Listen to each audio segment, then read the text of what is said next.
lu mu metti metti lool immigré yaa ngi dandale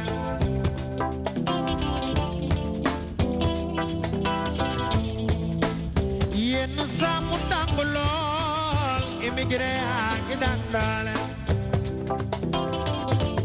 laay lay la laa Nicolas yenn saa mu sedd lool bitim réew immigré yaa ngi dandale man de yërëm naa leen non dañu bàyyi seen yaay bàyyi seen baay dem fa di daani doole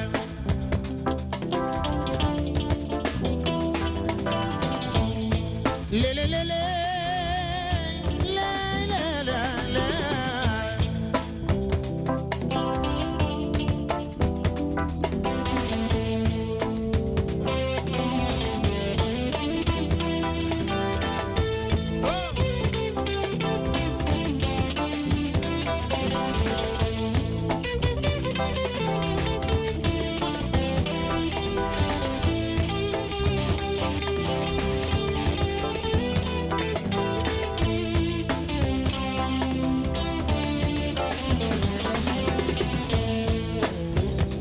xam ni ba ñuy dem bitim réew seen yaay leen paasal ñu dem am na ñoo xam ni ba ñuy dem bitim réew seen baay leen paasal ñu dem nga dem amaguloo liggéey ñu woo la ne la sa yaay nelaw na mbaa ñu ne la sa baay nelaw na immigré yaa ngi daan doole nga dem amaguloo liggéey ñu woo la ne la sa yaay nelaw na mbaa ñu ne la sa baay nelaw na loolu noonu metti na lool ñu fa ne ko dem na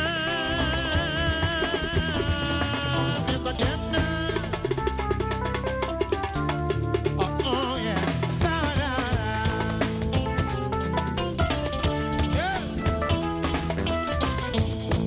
tey ma doxantu ba Paris seeti géwal baay lay lay la mbokkum yaay Sofia ngoone moom sama ngoone la mbokk yaay ki ne ma jaan ay na jaam baabel ne ma jame kooku mooy si Lamin Jóob jaal ko ne bëgg naa la laal magay bilaay bëgg naa la lool woo naa leen doo ñëw birisi yaay woo naa la zimlaaye woo naa la doo ñëw birisi yaay woo naa la zimlaaye immigré yi sama way yi na ko moom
non dañu bëgg a fecc. happy birthday Nicolas de lay wayal sama mag gi laa yeeg happy birthday Nicolas de lay wayal sama mag gi lay woo ak bëgg si di na la leen ma la raw ay Nicolas yow laa yeeg di nga ma bëggee laa la bëggee yow Nicolas ay Nicolas yow laa yeeg woo naa la doxal doxal doxal doxal doxal doxal ay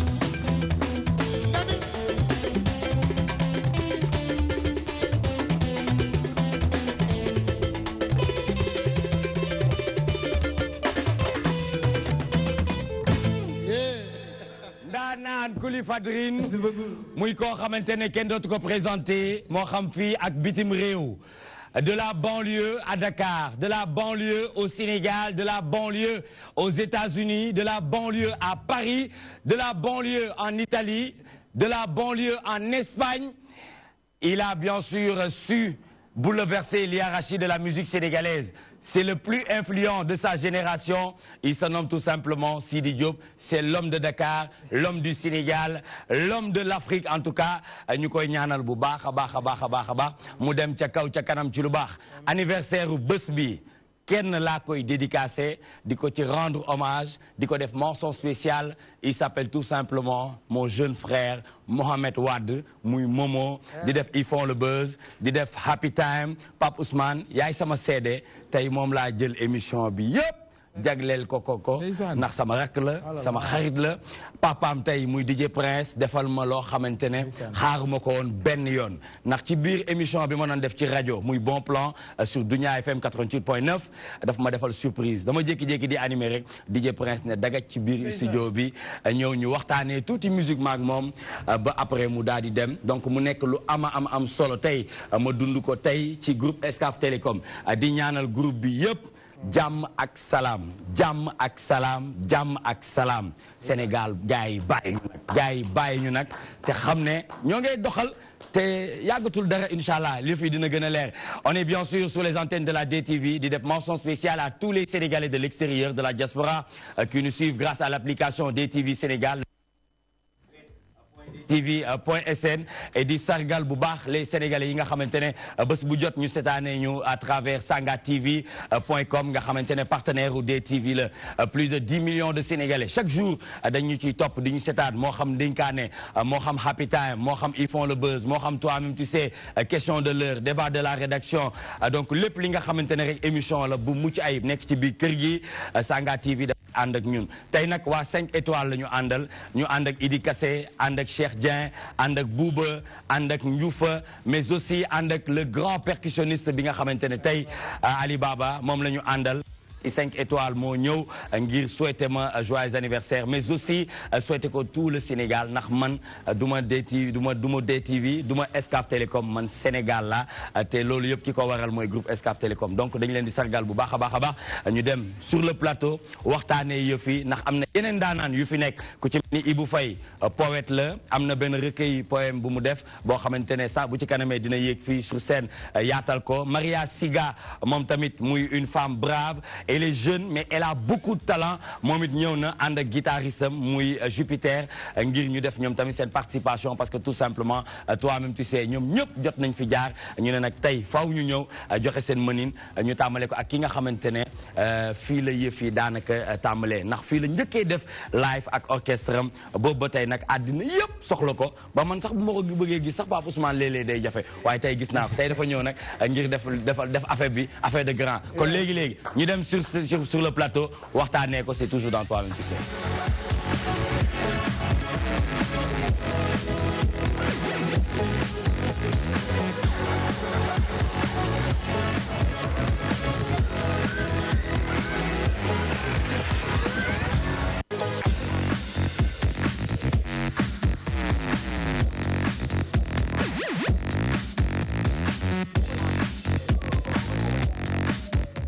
Voilà, très bien. Ce soir, comme vous le savez, nous fêtons l'anniversaire de Nicolas, mais aussi nous fêtons l'anniversaire de Papa Lay, nous fêtons l'anniversaire de Mamfatou Diagne, muy doom ci Izo Diagne mi nga xamante ne moom lañu dëkk RDV muy def liggéey bu am solo tey nag ci toi-même tu sais dinañu ànd ak Abi Sow mu jëm lépp li nga xamante ne moo dem ci actualité de l'internet appelé Actubuzz mais dinañu ànd ak Pape Ousmane Cissé ci actualité politique et sociale comme ni mu koy tàmm di defee Pape Ousmane ce soir reçoit monsieur Mamadou Gueye l'original muy responsable politique APR foofu ca Parcelles Assainies du conseil municipal du vice-président commission finance à la mairie des Parcelles Assainies du comptable foofu ca cour Sainte-Marie de Anne ñu am yéene waxtaan ak moom lu jëm ci espace politique un débat de très bas niveau loolu la ñu am yéene waxtaan ak monsieur Mamadou Gueye l'original dinañu ànd ak Fatima Aïcha Bokoum mu replonger ñu dans l'univers de la femme et de la famille comme elle a l'habitude de faire tous les mardis dans sa chronique bébé et maman ce soir Fatima s'intéresse ci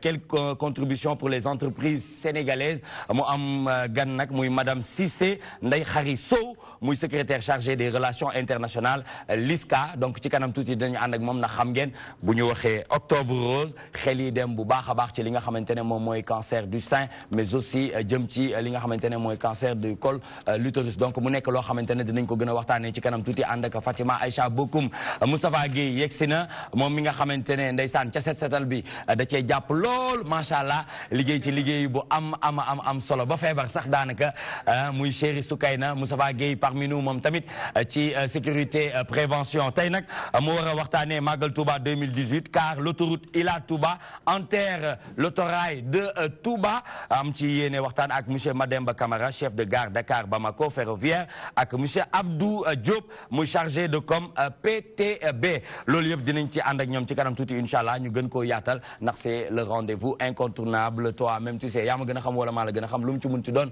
Sidi Diop est parmi nous ce soir de la banlieue aux États-Unis de la banlieue en Europe de la banlieue bien sûr ngay def suñu fierté di def jéego yu am solo ci wàllu musique sénégalaise léeg-léeg boo joué ma gis nit ñi sama yaram dafay daw parce que damay xam ne c'est du mérite du ñaan du chance mais mérite la loo tarbiyu la natif de Tivaouane talibé Serigne Babacar Sy baa ngi nii tey nag mu ne anniversaire u Nicolas nag li may def rek mooy ñëw def sama participation parce que maa ngi moom yëpp dañoo namante woon waaw dañoo namante woon loolu waaye na nga def waaw maa ngi nii yaa ngi am jàmm waaw maa ngi am jàmm bu baax alhamdulilah di nuyu waa Sénégal di nuyu waa àdduna di nuyu aussi sama tons sama yaay sama magi jigéen yi sama grand yi ma fekk ak waa DTV yëpp maa ngi leen di nuyu képp ku toog rek di bëgge Sidi Diop maa ngi lay nuyu ak sama musicien yee tamit ma àndal waa 5 étoiles maa ngi bëggee ñëpp di kontaan bu baax ba pare di la wax aussi joyeux anniversaire yàlla bu mu doon sa dernier anniversaire amiin yaa rabbi yàlla nga koy dund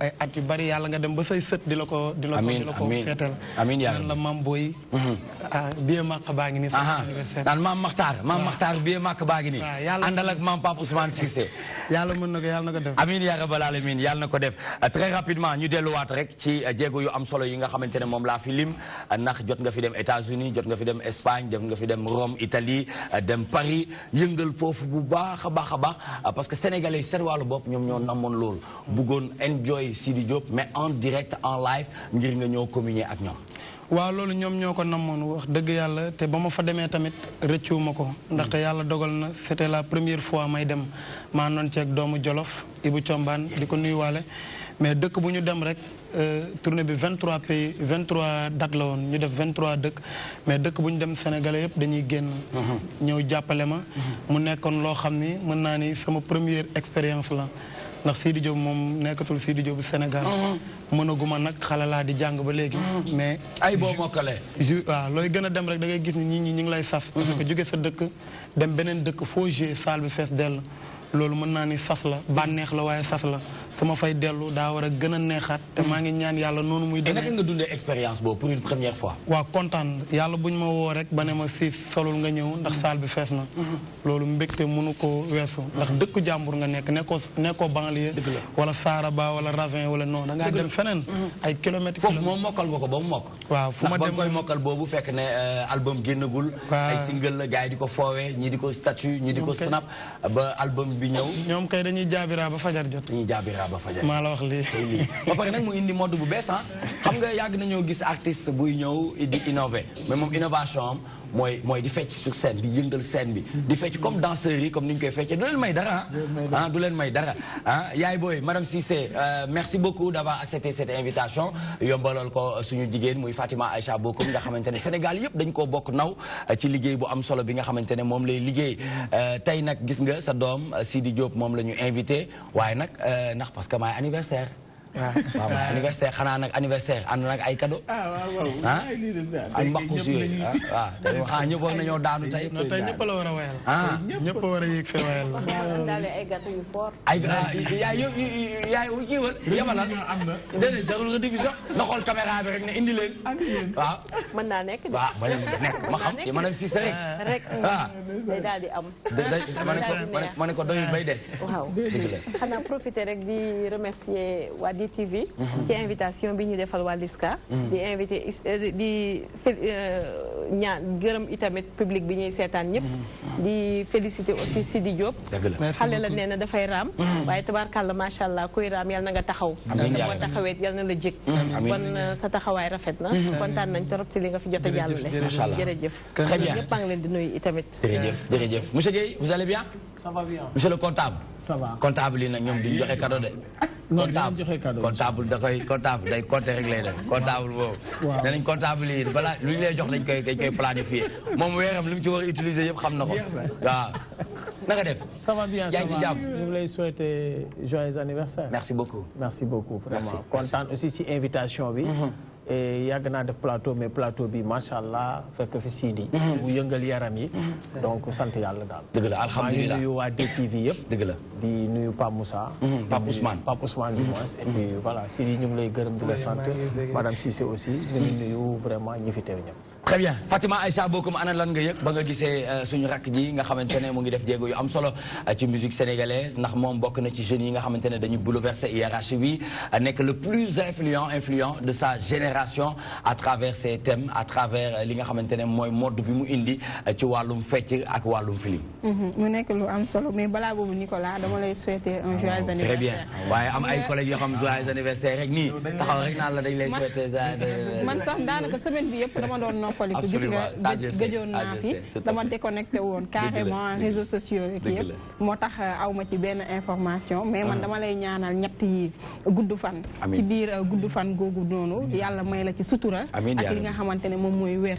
te nga xam ne ñett yooyu boo ko rassemblé rek. lépp lu si toftalu rek ay bonus la. waaw parce que soxla nañ la fii ndax émission bi daanaka bu demee ba toll fii yow da nga cee contribuer. waaye yaa leen ci jàpp nag. bu baax a benn lam du yëngu de. waaw ñoo ànd di yëngandoo maag yéen. mais tamit ki jiite tamit am na ci solo bu baax a baax. vraiment ma la ci ñaanal gudd fan ak wér gu yaram. ak xéewal bu bëree aussi. li jëm ci Sidi Diop moom wax nga ko sànq nee na maa ngi nuyu sama grande sœur yi Sidi waaye li ngay def nag yan grande sœur fii bu ñu màgget loo tamit. ñoom ñaar de defe naa neexoo nga ak ñoom. waaw ñoom grande sœur. sama rak waaw say rak. bul yokk suñu waaw moom doom Pikine la nag de kaay ma wax la de. kii nii école 7 la jàngee. ndeysaan waaw foofu la defee primaire. ndeysaan école boobu miin nag. yaa ngi ko def macha allah Sidi mu nekk ku mën way. man lu tax mu marqué ma damay gis ci ay wayam dafay jël yeneen way di ko ci dugalaale. da ngay gis benn artiste buy def live bu fekkee dafa war a def benn 10 minutes. Sidi moom boo moytuwul way bi dina dem ay 30 minutes. gars yi dañuy fecc di happy te daanaka duñ ko yëg. vraiment mu nekk nit koo xamante ne jigéen ñi surtout dañ koo topp Sidi. gis naa ne tamit say thème da ngay woy mbëggeel. Sidi xanaa yow mbëggeel daf laa mos a gaañ wala dafa am loo ci mos a dund. en tout cas démb rek posé nañ ma question mais àdduna lépp mbëggeel la.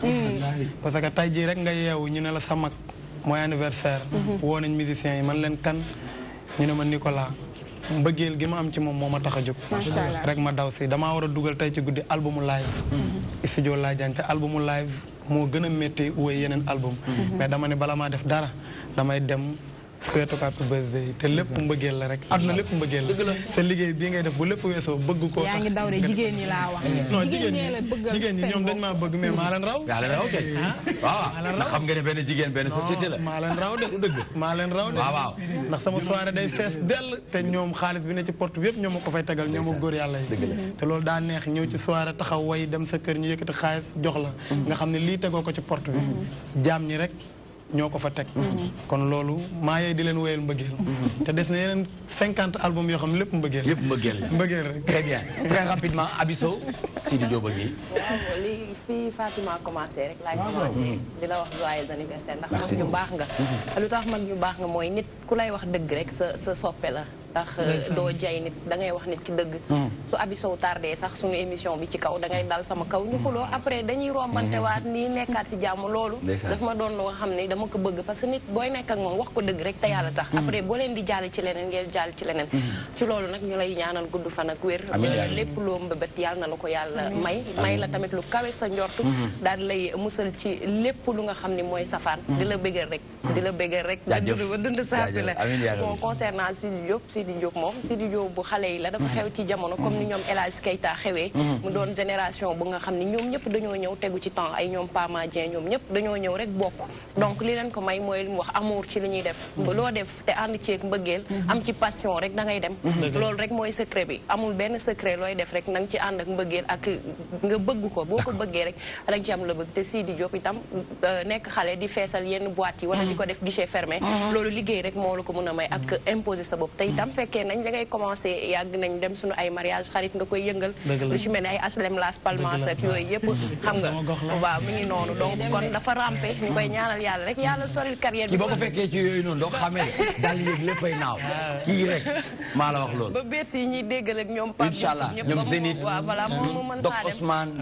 yëpp waaw Dok Eiffel yëpp ñu ngi ko ciy xaar ndax nekk na koo xamante ne am na mérite bi et puis liggéey bi mu ngi koy def de façon professionnelle donc loolu bokk na ci li nga xamante ne daf ñuy gën a charmer ci li nga xamante ne mooy talent am Pape Ousmane nga ne ci lu gàtt rek na ko ci yëngatoom boole ci aussi li nga xamante ne mooy préoccupation ndaw ñi comme boo demee ba benn jamono boo xam te nit ñi dañ la sopp di la déglu il faut tamit nga am ay causes yooyu défendre yooyu ñu ngi la ciy xaar xam naa peut-être du ñàkk yaa sa staff yeneen ciy xalaat dama ko gàttal noonu parce que li mu bëgg a wax yëpp dama ko bëgg a wax sama doomu ndey bi nga xam te non tey di ma bàyyi nee naa tey émission bi moom xoolal du ma ci wax Sénégalais yi dañ ma baal rek da tey moom damay tey xaw ma sax fan laay commencer parce que affaire yi day ñëw sama xel te lu yàgg la lii ñoom abi wax sànq nii loolu laay dëgg rek mooy nii déjà rigueur bi ci liggéey bi loolu ñëpp mën nañ la ko nangul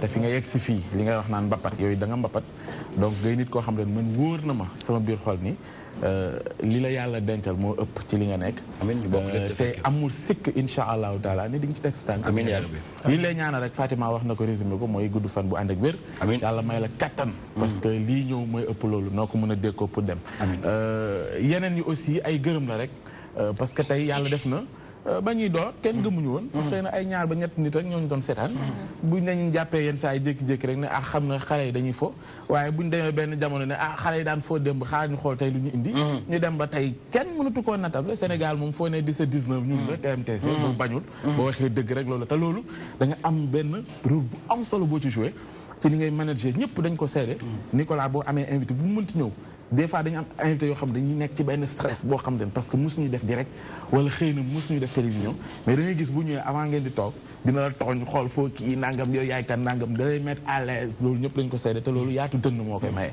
te métier bi ñu nekk nii loolu fi am solo yàlla dimbal ñu aussi li nga xam ne xëy na dañ koy gis yenn société wala yenn entreprise yi amu fi mu yenn animosité di lay yóbbu nga bañ a nangu nit ki li mu nekk yow yàlla dimbali na la mucc nga ci loolu liggéey nag comme ni ko Abi waxee du ñàkk parce que dañu dem ba tàmmal Sénégal yi loo xam te waratuñoo dellu ginnaaw xëy na moom mooy expliquer le fait que des fois ci ginnaaw mu am rigueur boo xamante ni amul tardé wala kii da nga war respecté xëy na loolu mooy feeñ nag ci perfectionnisme bi nga xam ne dañ ko gis ci plateau bi te loolu fuñ ci gërëmee dina la ci wax da yaay rek ci bopp bi te tey sa bés la il faut ñu yaatal loolu wax si njaboot na leen vous pouvez être fier de Nicolas mi taxaw tey ak liggéey bi muy def moo njabootam yëpp mun ngeen am lu leen neex ngeen koy wax di ko seetu ci moom di ko xool man gëm naa ne fii ak ay jamono dina défendre yeneen cause yoo xamante ne fierté Sénégal lay doon moo tax li nga wax sànq dëgg la nekkatoo Nicolas wu groupe Excaf Télécom li nga wax noonu dëgg la mais da nga sàcc film bi Nicolas wu àddina nga loolu incha allah yaa ñu ko feeñ très bien Moustapha Gueye pour ñu jeexal waaw dundal man wax naa ba waxal ñëpp ñoom Moustapha ak ñëpp parce que yaa mel noonu yaa toll noonu moo tax tey boo amee lu mel nii il faut ñu génnee ko wan la ni lu la nit ñi bëgg benn ci ginnaaw ñun bëgg nañ lu ko ëpp te yéene nañ la lu ne ci àddina te loolu incha allah dina la dal parce que amul benn xolu kañaan bu nekk ci ñun jàmm lañ la yéene bëgg nañ nga avancer bëgg nañ nga yokk moo waral suñu wax ju bëri ji mais sénégalais nañ ma baal tey parce que ki lépp la donc moo tax ma waxee ni daal en tout cas dundal daal tout à fait yooyu dundal ba say may di baawaan Moustapha Gueye Saala mooy géwél. waaw Saala waaw Saala de Saala ngi bés. di Saala demee màkk ba léegi daa bëgg remplacer Saala waaye doo géwél de. très bien boo nga réglé. d'accord waaw man di la souhaiter joyeux anniversaire. merci di wax ne que anniversaire bi depuis dimanche bi ñu koy fêté ah. dëgg la dimanche ba léegi maa ngi yow ñoo nekk. dëgg la ñoo defandoo lépp. dëgg la gars yi dañuy dabe rek donc di la souhaiter joyeux anniversaire. di la ñaanal ca kaw ca kanam lépp lu ñu entreprendre tamit ñu defandoo ko yàlla may ñu ci ndam. amiin yaa rabbal aalamiin très bien donc ñu ngi leen di sargal bu baax a baax ci ànd bi nga xamante ne bés bu jot ngeen ànd koog ñun sur la magie de toutes les télévisions sénégalaises tout de suite nous démarrons l'actualité de l'internet appelée Actubuzz en compagnie de Abisso c'est maintenant.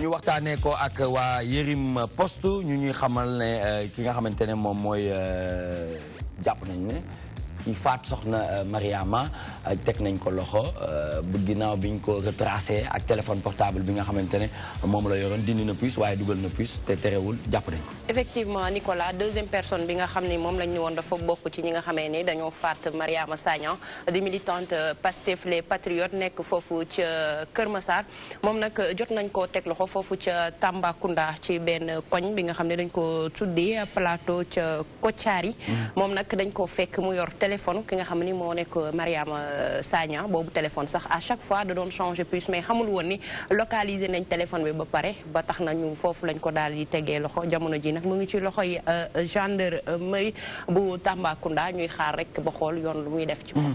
Très bien très rapidement monsieur Guèye. oui voilà. vous en pensez quoi. waaw di féliciter rek suñu police vraiment def nañ travail bu remarquable. di aussi sant yàlla parce que ba loolu jubee aussi ñu bëri yaakaaroon ne ne loxo politique yi da ci ne. élection la ñu jëm. donc sant yàlla bi lépp leeree ne waaw agression la boo xam ne mujjantal ba baaxul. donc di féliciter rek di encourager vraiment notre police nationale. Ousmane. li nekk ci ay enquête ci réew mi ci yu mel ne ay faat police dafa dëggalaat ni lu mu bëgg a fuye rek teg ci loxo da ci teg loxo. li ci des nag xëy na ci yeneen station la. nañuy dimbali réew bu bëggee mu jug nañu tëddee njaaxaanaay ci lépp. nañu kàttanal ñi nga xam ne ñoom la ñu dénk mbirum kaaraange ci réew mi. mais nañu am ci ginnaaw liberté pour au-delà de loolu enquête yi ñuy mën ñu mën di ko leeral comme yu mel nii. mais c'est dommage soo gisee en 24 mato sax ñaata. ci 2 semaines peut-être ci lay topp. tout à fait mooy lu mel nii. mooy ne tey police li ñu koy xalaatee ci ñàkk am moyen loolu amu ci. donc lu mel ni war na balaa ngaa xam daal nga def tooxi doon. nga def tooxi doon boo bëggee xam ndax compétent nañu wala compétent nga def dooxi doon nga dox kon ku leeral lu mel nii. ku ba Tamba nga téye ko. mun ko tracé ba yegg fa. war na nga la waaye mën a leeral faat yi nga xamante ne feeñ na ci jamono ji. te loxo ay nit génn ci. ba léegi xamuñu fan la mbir yi. tout à fait féetee bu ñu waxee ñu il faut ñu bàyyi enquête bu mu léegi d'accord mën nañ ko bàyyi. mais dama wax ne au-delà de loolu bëri na ay nëppal bëri na yoo xam te ne am na nañu dimbali suñu réew. ñu génn ci yu mel noonu. très bien Fatima. damay mastawu encore rek ki nga xamante ne moom mooy famille Mariama Sagna madame Sonko dafa métti parce que déjà nit dee bu naturel rek dafa métti astumalaat ñu faat la. mu nekk loo xamante ne lu doy waar la man moom lu jëm ci mbirum enquête lu jëm ci mbiru suñu force de l'ordre yi loolu moom mosuma cee am doute. xam naa ne côté boobu moom macha allah képp ku ñu mësanee dinañ ko teg loxo rek teg nañu loxo ci kooku xanaa rek di leen wax ne ñu gën a renforcer li nga xamante ne moom mooy sécurité bi ci yenn quartier yi mais aussi di wax ñi nga xamante ne ñoom ñoo nekk ci biir kër yi. parfois fii Sénégal da ngay gis nit ñi dañuy tàmm di tijji seen buntu kër yi nit ñi am na ñuy dugg ko génn wala boo tasanteeg nit si mbedd bi rek daal di koy def confiance. boo xoolee histoire bi nu mu demee donc ñu gën a am vigilance di gën a yokk sécurité bi ñi nga xamante ne ñoom ñoo nekk ci kër gi bu ko defee yenn affaires yi nii yenn jéye yu mel ni ñu gaaw ko mën a éviter. Très bien Abisso et pour clore. waaw pour clore dañuy féliciter rek sunu gendarmerie nationale ak sunu police ndax à chaque fois yu mel nii bu amee da ngay gis day am suivi bu mat sëkk te itam foo jaar dañ lay teg loxo te itam Nicolas bakkan dafa fort. munoo rey nit ba pare yaakaar ni di nga ci génnee noonu mënul nekk li ko jëlloo téléphone bi sax xamu ko ndax bu xalaatoon ne technologie yu bees yi loo ci def email yeeg yëpp dañ lay jàpp lu ko tax mu yor téléphone bi xamu ko ndax bakkan nit dafa doomu aadama dafa fort munoo koo rey te jàppuñu la man boog bi ma dee abi ba tey mosuma gis ñu faat nit jàppuñu ki ko rey chaque fois par A ou par B dinañ la jàpp du coup nag ñuy féliciter suñu police comme ni ma ko waxee rek te itam ñuy moytandiku bu baax yu mel nii di am comme décision bi nga xam ne jot nañ koo jël démb ne dañuy tabax commissariat gendarmerie foofu ca Kër Massar dama gis ne dañ ko yéex a def ndax quartier boo demee ba taxawal ko rek balaa looy njëkk a def defal hôpital marché ak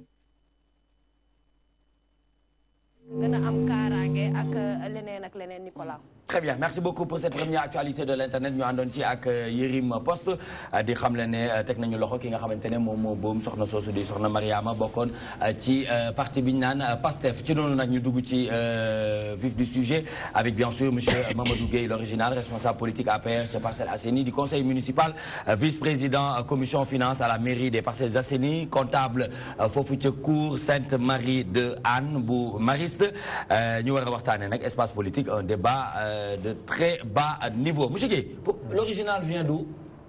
L'original, c'est par rapport à ce que peut-être réalisé déjà fa may liggéeyee. Parce que yàlla def na moom ay Mamadou Gueye faux.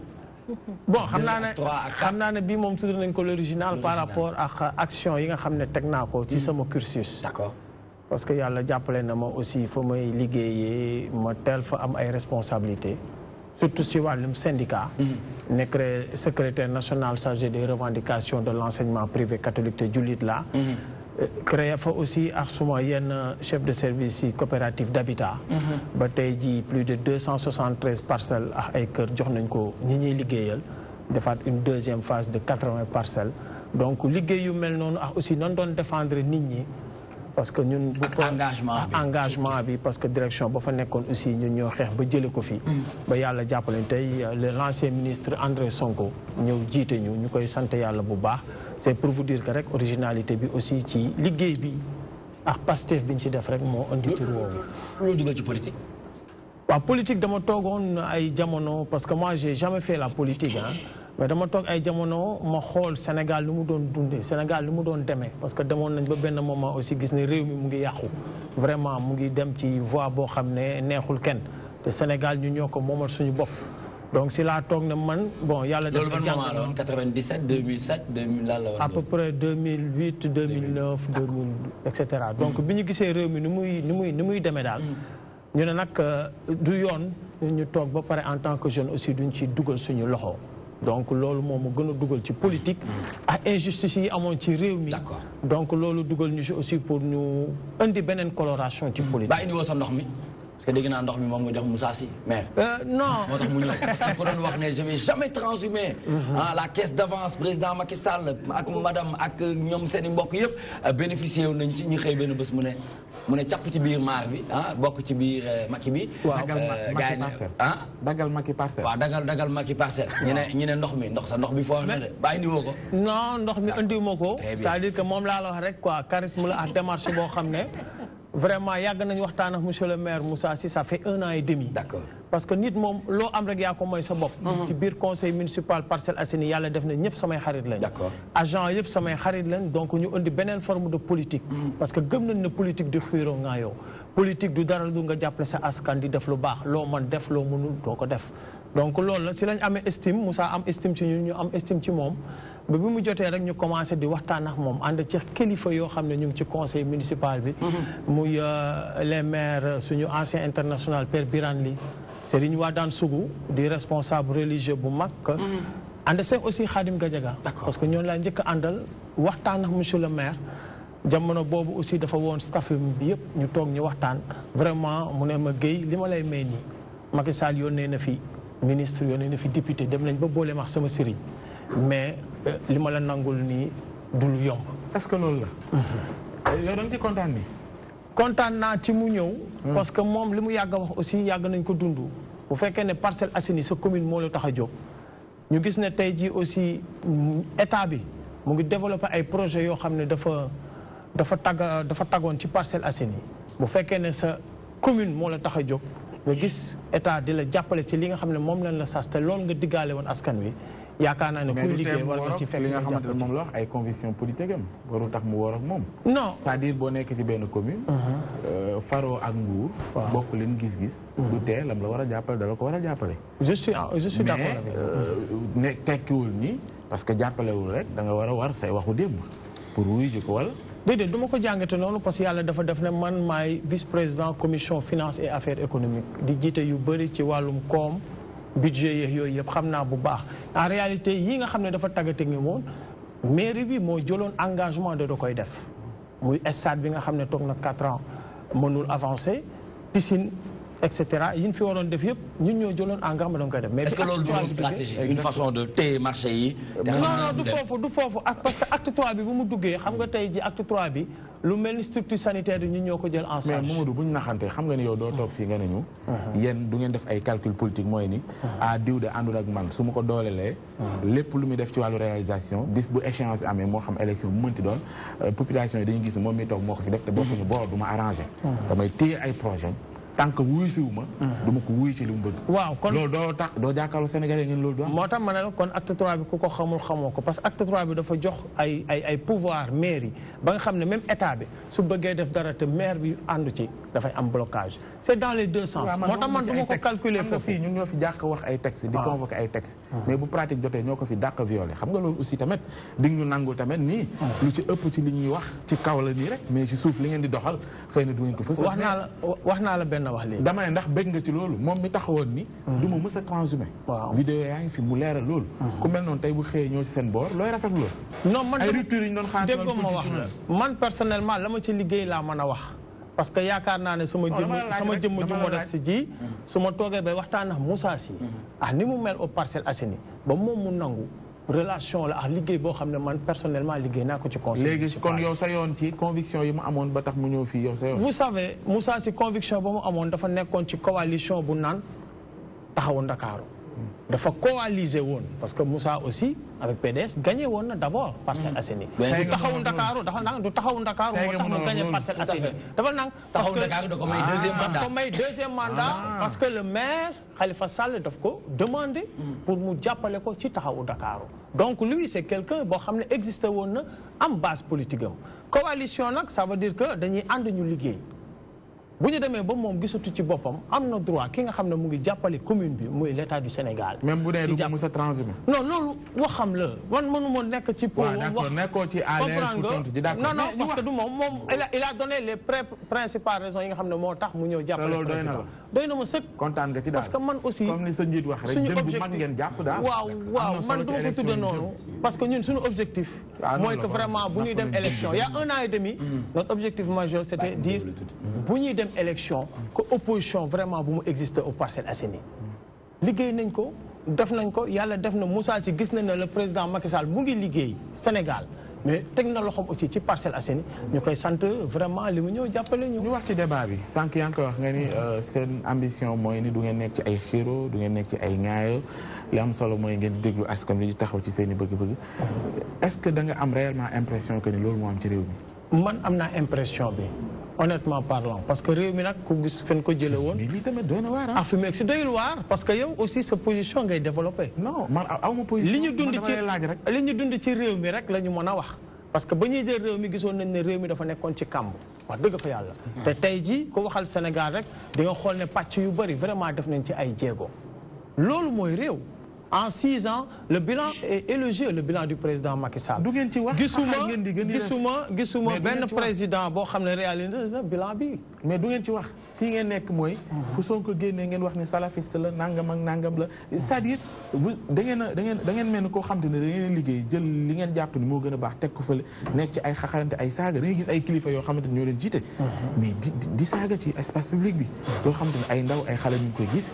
c'est-à-dire débat bi waroon na mën a yéeg feneen mooy ay argument ci wàllu li ngeen def ñeneen indi ay contre argument ñooñu ci xaar en tant que jiit lu mel noonu tey dafa tumuranke ci non moo tax ma ne la sama engagement man moom laa mën a assumer tey jii moom laa wax jeunes yi ñi ci dugg ñun comme ñun dañu war a changer politique gu Sénégal parce que politique nee naa la du ay saaga du xaste du ngiiroo parce que ñun ñoo bokk bëgg mooy defar suñu cité wala defar suñu réew waru am xiiroo ngaayoo maintenant nag ñi ñuy traité Sonko di ko def ñooñu seen gisin la mais man personnellement je suis foncièrement contre le fait ñuy injurier wala ñuy calomnier ci wàllu politique parce que li may wax rek ki nga xam ne yaakaar nga ne sa opposant la addina mën na dem ba ngeen nekk ànd parce que ñun ñoo bokk bëgg muy defar réew man noonu laa ko jàngal. Très bien Abisso en tant que jeune apériste gis nañ le président du parlement bu CEDEAO tey gis nañ benn vidéo muy wax lu doy waar bu fekkee dañoo ñëwaat tey ci débat politique comme tey mooy thème li ñuy waxtaanee.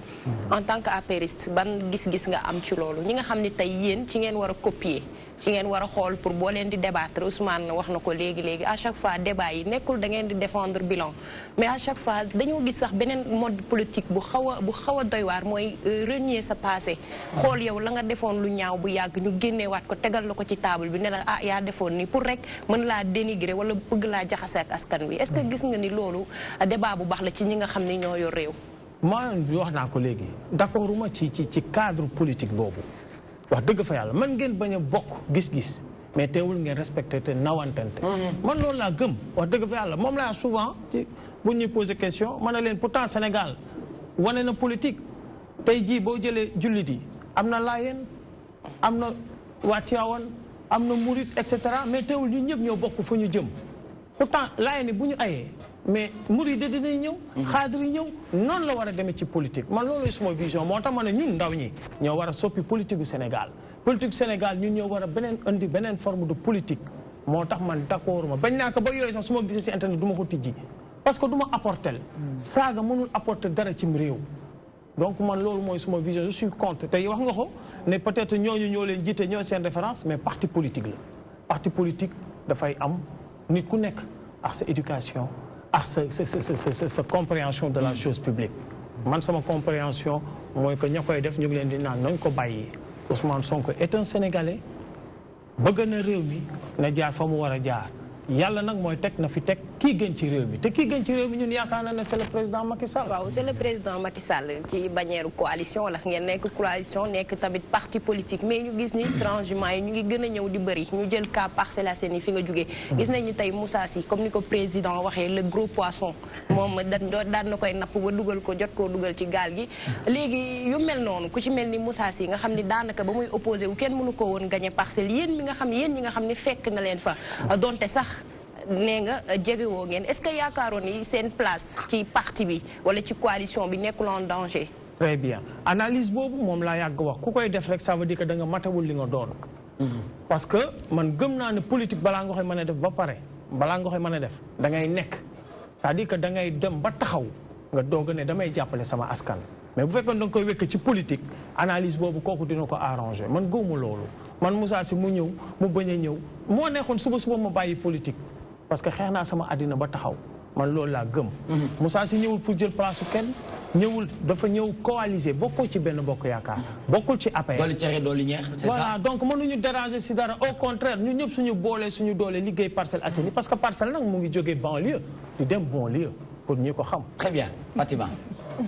voilà l'original dégg naa li nga wax. ah l'original nga koy d'accord. ah oui c'est l'original en puissance. d'accord très bien. nga ne auparavant daanoo def politique mais léegi dugg nga si yàgg na. wala. non quand même ça fait maintenant 8 ans. 8 ans waaw 8 ans. ma dégg la nga ne yow da nga am ay gëm-gëm ni nga gisee espace politique bi vraiment d'accord ci. vous êtes contre mais boo contré benn affaire xanaa di nga def ay jéego man gëm naa ne benn affaire lu mu mag benn nit mu war naa mën a ñëw changer ko ana yow lan ban pas wala yan action nga jot a def vraiment pour mu jéem a sax ñu xam ne kii kat dafa engagé wu pour dindi fi li nga xamante ne moom la contre. moom laa la xam nga tey boo demee Parcelles Assainies c'est vrai que presse bi mu ngi relais yëpp ñun on fait que des actions sociales. D'abord sur l'éducation, parce qu'on a compris très tôt que l'éducation a changé le réew. Donc, jamono yele mayon nañ école parcelle parce que dañu gisoon situation bi mayon nañ leen 265 tables bancs avec des bureaux. Barki Dembo Ndiaye aussi jox nañ leen 5 bibliothèques, plus de 2500 livres pour nous équiper quand même sur une CMI.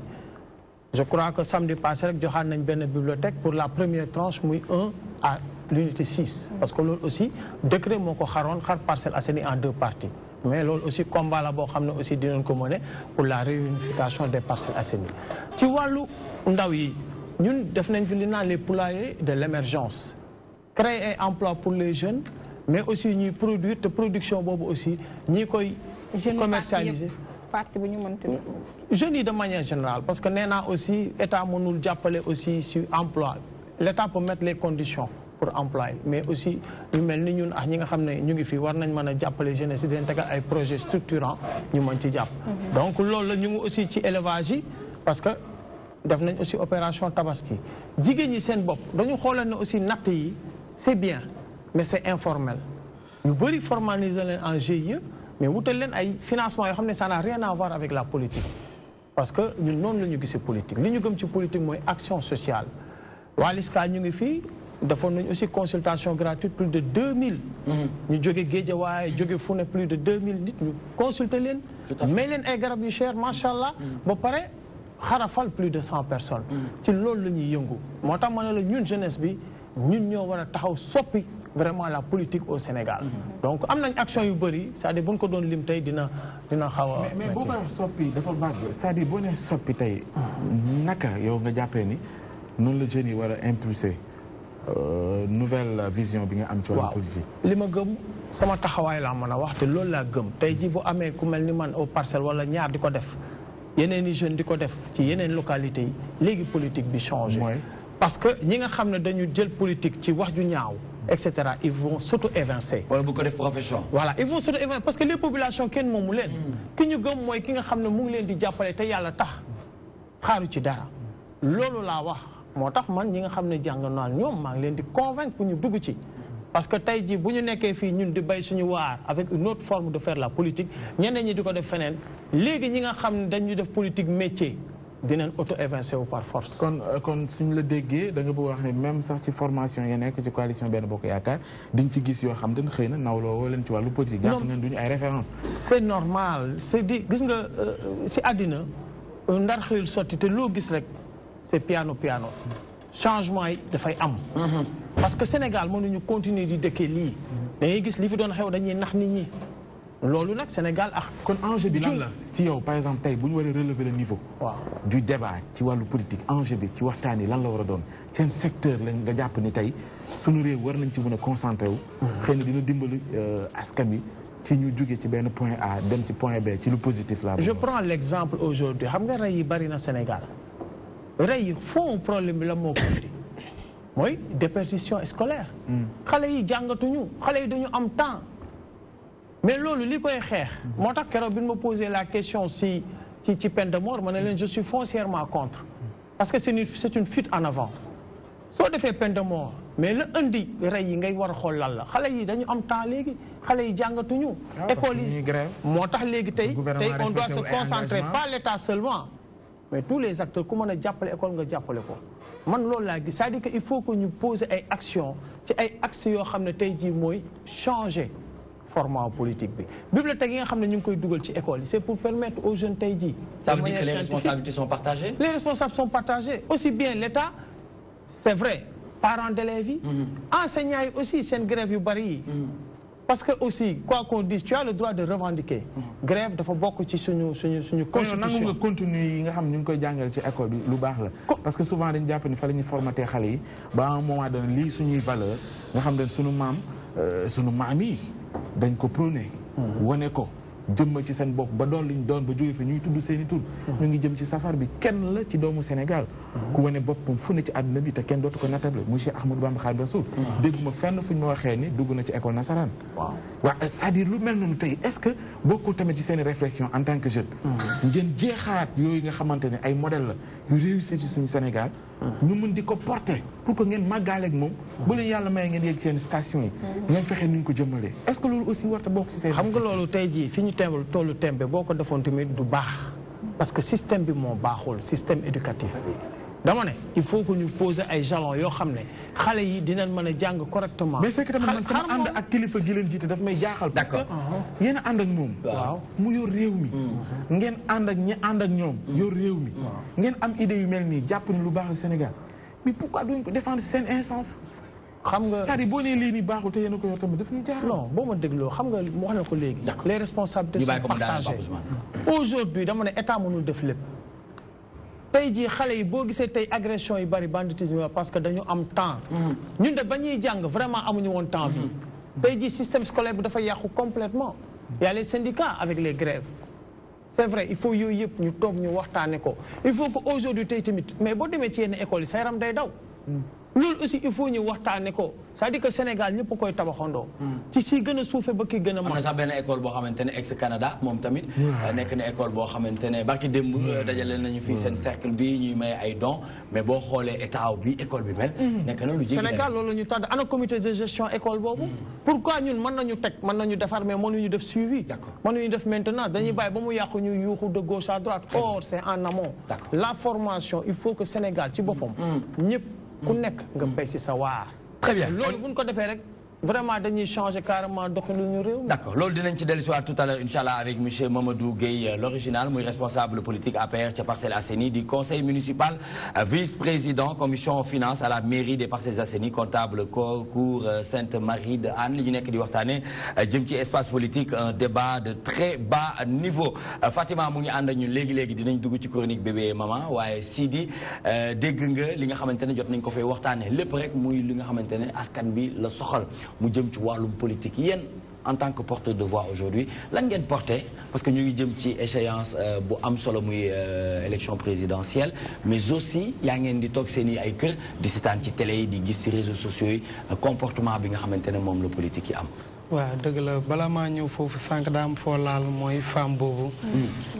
soxna Zeynab Fall waaw boobu ko yëkkatiloon dama bëggoon nga tontu foofu ba pare nga yëkkatil ma. bala maa départ parce que ñëpp wax nañ ci. ndeysaan man tamit ma nekk waykat xaw ma woon ba xam doon na ma bëggee. dëgg la wala famem doon nañ ma bëggee. dëgg la maa ngi ñaan fa mu jëm yàlla na ko gënal fii mu. amiin yaa rabbal aalamiin. famem tamit yàlla may leen xolu muñ bu baax a baax. grand bi tamit li mu wax yëpp dégg naa ko waaye daa am lu mu suluñu lu am solo. mu di mooy jeunes yi léegi dañoo am temps. te loolu il a parfaitement raison. léegi amul koñ booy dugg. te doo fekk xale yi toog jàngiwuñ defuñu dara toog rek. di waxtaan. pas de qualification. voilà te loolu defe naa ni man boog mooy li may wax sama xarit man damaa rus toog lii rek bañ ma woowee tey na la nga am émission damaa kontaan parce que way mooy sama métier. te temps nag fu mu am.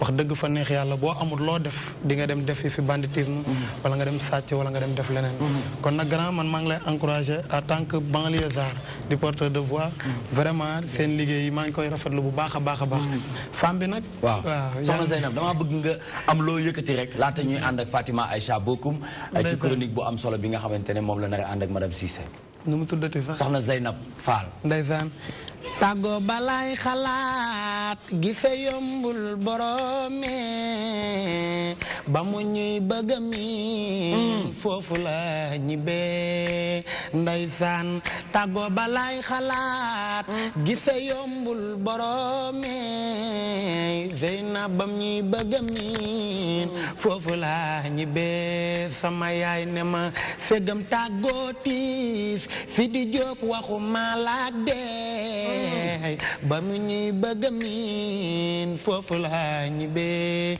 waaw waaw ndeysaan segam tàggoo tiis sama waay waxu malaak dee Zeynab ba mu ñuy bëgg miin foofu la ñibbee. Sidi yaa ngi liggéey de. oui ma Sidi musique laay wax ak yow de yaa ngi liggéey de. ndeysaan lan moo ne ci ginnaaw dafa am ay cours dafa am ay cours chant yooyu def wala da ngay def léegi li nga xamante ne mooy yaa ngi def loola neex de. waaw gars yi ñoo may tëj di répété ak man rek. sama grand yi ñoo may tëj ñoom daal. lan ngay déglu jamono jii nii.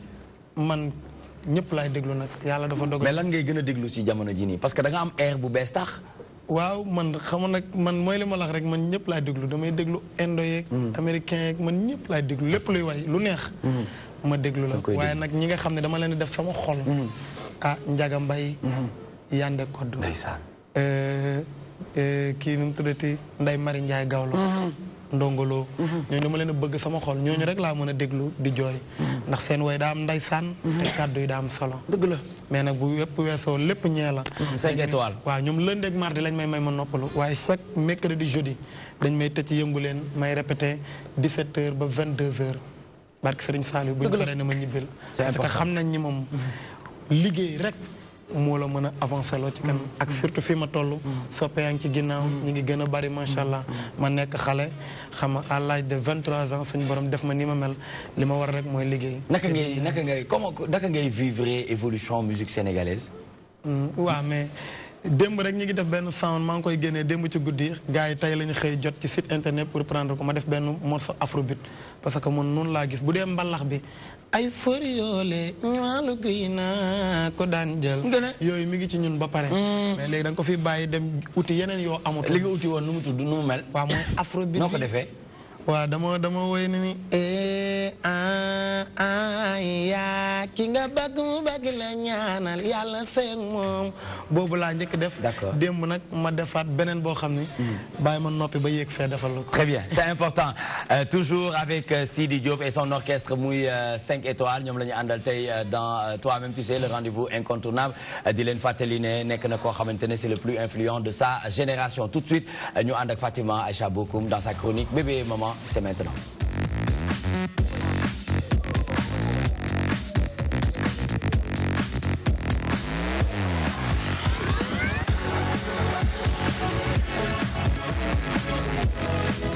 Très bien, donc ils sont toujours nombreux à nous regarder di def mention spéciale à Biggi nga xamante ne bokk na ci groupe Excaf Télécom ñu ngi lay sargal bu baax Biggi ndax liggéey bi ngay def sa copain. sa copain la ne ah Biggi c'est ton ami de waaw da lay gësam nag moom daf la sonal la très bien donc Biggi ñoo ngi koy nuyu bu baax Fatima ñu dugg ci waxtaan bi ànd ak yow quelle contribution pour les entreprises sénégalaises moom ngay waxtaanee tey dans Bébé Maman. d'accord loolu yëpp ci biir octobre rose bi parce que bu octobre rose jotee dañuy gis ne ay entreprises yenn entreprises yi dinañ jug pour jàppale ay association yu mel ne LISCA nga xamante ne dañuy xeex lii di cancer du sein mais aussi cancer du col de l'utérus dafay baax yeneen entreprise yi nga xamante ne amaana na public la wala privé te am nañu moyen ñoom ñu mën a am ñu mën leen a jox ay idée bu ko defee ñoom aussi ñu mën a apporter seen contribution ci li nga xamante ne moom mooy octobre rose bi comme li ñuy wax rek action bu nekk dafa am importance ak ku nekk ak ni ngay aider puisque nag jamono ji madame Cissé dafa bëri actualité bi dafa xawoon riche moo tax c'est important ñu rappeler waat un peu lan mooy octobre rose ma bàyyi la nga rappeler waat ko. waaw jërëjëf Fatima octobre rose moom moo di weer bi nga xamee ni moom la ñu jagleel cancer du sein weer bi nga xamee ni si la jigéen ñëpp di war a jóg di dem nemmeeku ji seen ween ndax feebaru cancer surtout cancer du sein dafa bare na te ëlëm na monde bi yëpp donc weeru octobre bi yëpp loolu mooy liggéey bi mu nekk lu am solo fii ci Sénégal du sud commencement 2018 ba nëga si ana ñan ngeen ñaata ngeen si ay jigéen ngeen jotagum dépisté. waaw ba fi ñu toll nii xam nga ñun amuñu risque du cancer. waaw loolu mooy suñu grand problème. parce que normalement war nañu mën a xam cancer yi nga xam cancer du sein bi nga xamee ni am na ci dëkk yépp mais comme amuñu risque du cancer duñu mën a wax mais Institut Curie li mu jotagum enregistré. ñu ngi ci aux environs de 1500 femmes. yu nga xamee ni dépisté nañ leen. ñu am cancer du sein. pour registre boobu Sénégal am ko dafay doon lu jafe wala il faut que ñu partenaires yépp dugal ci seen loxo état bi. waaw jafe na jafewul. mais il faut que partenaires yëpp àndandoo liggéey ci surtout le ministère de la santé ñoom ñoo ko war a liggéey parce que ñoom ñoo war a ventiler ci monde bi ci Sénégal yëpp fu ci nekk ñoom ñoo fa war a teg nit bu nga xamee ni moom mooy recenser les cancers reçus ñu boole ko nag recenser ko ci benn domaine kese benn milieu kese bu ko defee chaque année wala chaque mois daañu xam ñaata cancer la ñu recevoir de Kaolack de Saint-Louis et d'un peu partout nga ne 1500 ngeen jotagum dépisté ci boo ko comparé ak daaw ci heure bi ñaata la woon daaw ci heure bi ëppoon na ko mais comme at bi jeexagul aussi on ne peut pas encore dire que ni mënaguñu wax ni atteindre nañu 2000 wala moins pour le moment aux environs de 1500 rek la ñu xam mais bu ñu yemee ci daaw comme heure bii nii ëppoon na ko loolu ci lan moo ko waral manque de communication nit ñi ba tey xamaguñu lan mooy importance octobre rose cancer du sein waaw li ko waral lépp moom moo di manque de registre bi surtout manque de registre du cancer parce que la xew tey jii Fouta xamaguñu ñaata cancer du sein lañ fa am nga dem Saint-Louis aussi mun ñu la wax ñaata cancer du sein lañ fa am nga dem Kaolack la même chose dañuy évaluer rek parce que médecin bu ci nekk bu fekkonte ni li nga recevoir ci cancer du sein envoyé nañu données yi à Dakar ministère de la santé épaulé ko bon dina yomb trop pour xam loolu mooy problème bi donc dañuy wax rek aux environs de 1500 la ñu amagum d'accord mu nekk lu am solo léegi ñu ñëw ci entreprise bi moo xam public la wala privé bu ñëwee ci organe de presse yi comme ñun li ñuy def nii daanaka octobre rose bu jotee ñu daal di leen may suñuy antenne ngeen mën fa jàllale seen information je pense que tamit organe de presse yi war nañ cee jàpp bu baax a baax pour que information bi war a dem fu mu war a dem effectivement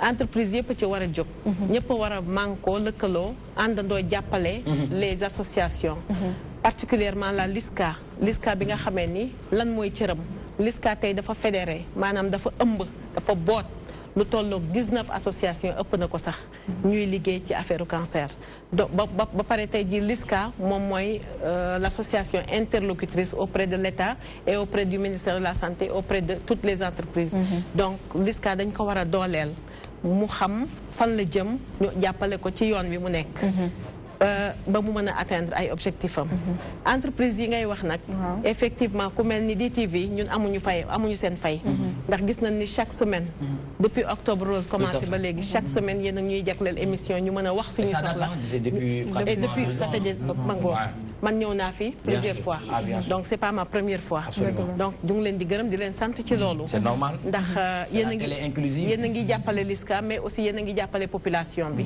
ci sensibilisation bi ndax xëy na cancer am nañu ko xam mais am nañu nga xamee ni xamuñu ko par exemple waroon naa laaj sax Sidi Diop ndax xam na lan mooy cancer waaw Sidi anecdote bi ma la joxoon sax en parle ndax gisuma mu takk ruban bi moo tax non dafa denc de parce que dafa am lu muy waajal loolu moo tax mu denc ko day bañ ko après voilà moo tax mu denc après lan cancer xam nga sànq da nga ko wax lu am solo ñoom ñi ci mel ne ñoom Sidi Diop dañoo war a ñoom tamit di dugal seen loxo ci li ci mel ne xeexum cancer bi yow jigéen ñi dañ loo topp mais kii kan la kii Fatima moog Biggi ñoo bokk ndey ak baay moog Biggi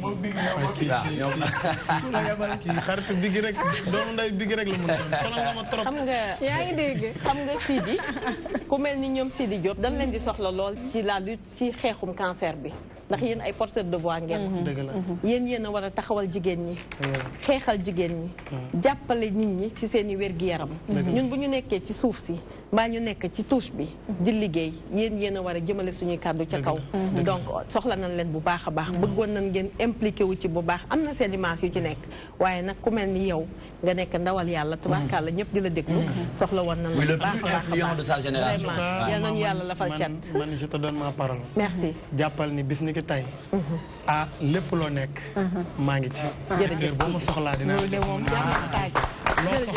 anniversaire bi la de anniversaire bi jërëjëf waaw borom bés bee tax di nga jël léegi sama numéro lépp loo ma soxla laajuma la dërëm woo ma bu fekkee sama voix bi nga soxla am ay message yu ma war a jàllale sama numéro manager mi ngi fii dinaa ñëw dooleel la dinaa ñëw jëmmal bis bi lépp loo ci war ma def ko après c'est magnifique ma profité ci occasion bi parce que lii opportunité bi du ma rëcc ma profité wax la ni le 20 incha allah au stade de l'amitié mooy samedi prochain dañ fa fas yéene def benn consultation gratuite waxtaan ak jigéen ñi donc foofu boo fa teewee itamit stade de l'amitié à partir de 8 heures géeki seen notaire mangoog jërëjëf boo fa teewee dina neex lool ci ñun te dina seral xolu nit ñi te ambiance bi dina gën a neex nit ñi gën a sawar ñëw kon Sidi jërëjëf maa invité surprise mu nekk lu am solo kontaan naa trop parce que dafay nekk loo xamante ne dina baax dégg nga Sidi nee na ma xoolal kii nee na ma xoolal kii dama koo topp ba mu sës d'accord kar naa ko ku nekk sama xarit la nag non dafa nekk lu am solo surtout jigéen ñi nga xamante ne dañ ko topp di ko déglu et tout ñoom aussi baax na buñ ci jàppee jigéen képp ñu mën a jot ci bile information nga profité waale ci nga gën a waxtaan ci li nga xamante ne moom mooy consultation du vin boobu noonu waaw consultation du vin bi ñu war a def au stade de l'amitié ñu ngi ci woo jigéen ñëpp occasion la pour soxna yi ñu ñëw ñu feet leen nemmikul leen seen yaram nemmikul leen seen ween ndax feebaru cancer dafa doon feebar bu nga xamee ni dafa doy waar li tax mu doy waar mooy lan parce que bul bi nga xamee ni daf foofu la feebar bi di commencé mën na nekk bul bu tuuti bu nga xamee ni boo ko làmbee daj ko du metti ñàkk metti boobu nag moom mooy tax nit ki di ko sàggane ñu bëgg ci yee nag soxna yépp ñu ñëw ku am occasion xam bul gis bul ci sa ween ak ku amul occasion bi yëpp ñëw leen teew ñu nemmiku seen yaram en même temps dañ leen di joxale ay bon de mammographie yu nga xam ne dañ ko subventionné dina ci am bon yu nga xam ne ni 15 000 francs donc ngay fay au lieu de 40 000 francs mammographie dafa cher am ci ñi nga xam bu leen suspecté aussi dañ leen di may bon bi pour rek activer les choses te bu boobaa itamit lu ci mën a am LISCA dafa pare pour dimbale leen accompagner leen ba fu mu mën a toll waaw mu nekk lu am solo xam nga association yu mel ni comme LISCA dafay baax ñu bëri war leen mën a jàppale moo xam kuy liggéey la wala ku liggéeyul par exemple boo xoolee en France di nga gis ay étudiants yoo xamante ne amuñu dara mais dinañu créer ay bracelets yoo xamante ne dafay am couleur rose ñu koy jaay buñ ko jaayee lépp li nga xamante ne dañ koo récolter ñu daal di koy waat reverser association yu mel ne LISCA donc loolu idée la rek pour que ñeneen ñi aussi ñu mën cee bàyyi xel ba ci sax supermarché yi di nga gis ñoo xamante ne dañ la naan ku jënd benn soutien-gorge ñoom dinañ jël lu tolloog 2,50 € daal di koy jox association yooyu donc man je me dis que fii si Sénégal am na entreprise yu bëri yoo xamante ne ñu ngi fii ñoo xamante ne dañoo am seen liggéeyu bopp mën nañu xalaat ci idée yooyu pour mën a dimbali association yu mel ni comme LISCA. Très bien mu nekk pour la prochaine édition bu daaw bu déwoon inchallah parce que li nga wax nii nekk na loo xamante ne en tout cas c'est une idée très pertinente. Effectivement étudiants en médecine yi nga xam ne dañuy jàng dans les écoles privées ñu ngi def lu mel noonu jël ay enveloppe di jaay ay carte de soutien yu nga xam ne 1000 francs la ñu koy jaayee jaar nañu fu nekk dans les hôpitaux fu nekk di ko fa jaay bu ñu ko jaayee ba pare xaalis boobu dañ koy récolter dimbalee ko waa LISCA loolu yëpp am na solo les enfants de la pédiatrie aussi dañuy defar ay ruban rose mais sous une autre forme dañ koy ràbb xaw ma dañ koy jaay nag wala dañ koy maye mais de toutes les façons bu moment boobu jotee dañ koy ñu bari dañ koy faral di am très bien merci beaucoup madame Cissé Ndeye Khary Sow muy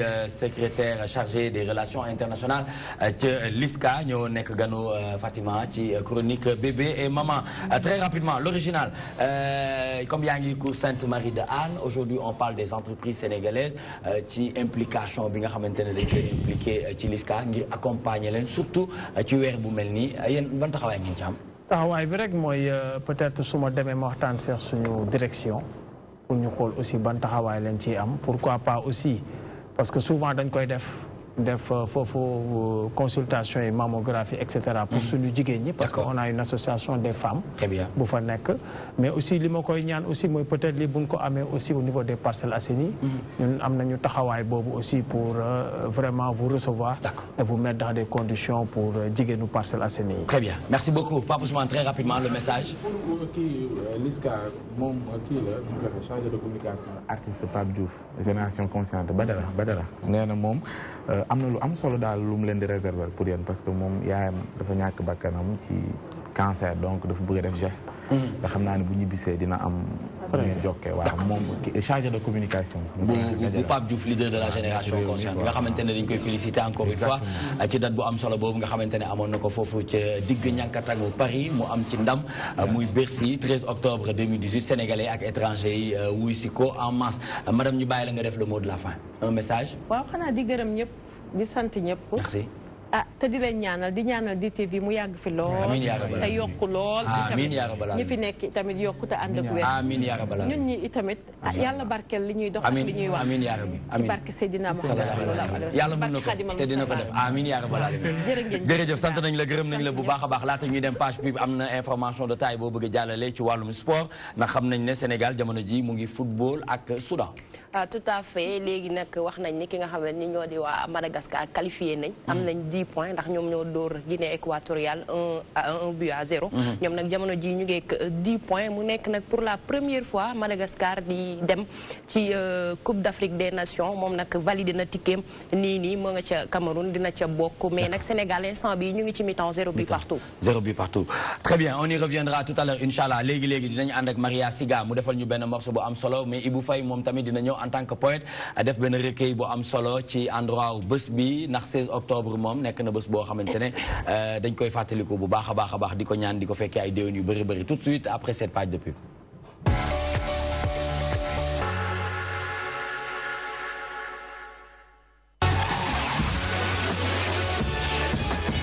Point Blank Prod présente la 4e édition de la cérémonie culturelle du hip-hop Galsen, le Galsen Hip Hop Awards 2018. Le samedi 1er décembre au Théâtre National Daniel Sorano à partir de 18h. 10 catégories seront récompensées. Des trophées de reconnaissance à des acteurs du hip-hop sénégalais, des spectacles inédits dignes de la cérémonie avec une bonne brochette d'artistes. Galsen Hip Hop Awards 2018 vous dit zéro sans-abri, aidons les enfants, en partenariat avec Red Bull, Orange Sargal et le secrétariat exécutif Conseil national de la sécurité alimentaire. Cocktail d'ouverture à partir de 18h. Début de la cérémonie à 20h30 en direct sur DTV. Mbokki Besbangor Yena Komoral. Le 1er décembre au Théâtre national Daniel Sorano. Entrée sur invitation. Infoline 77 949 05 62. Venez assister à la cérémonie la plus prestigieuse du hip-hop sénégalais, le Galsen Hip Hop Awards. Pour suivre l'actualité du Galsen Hip Hop Awards, allez sur la page Facebook /Galsen Hip Hop Awards.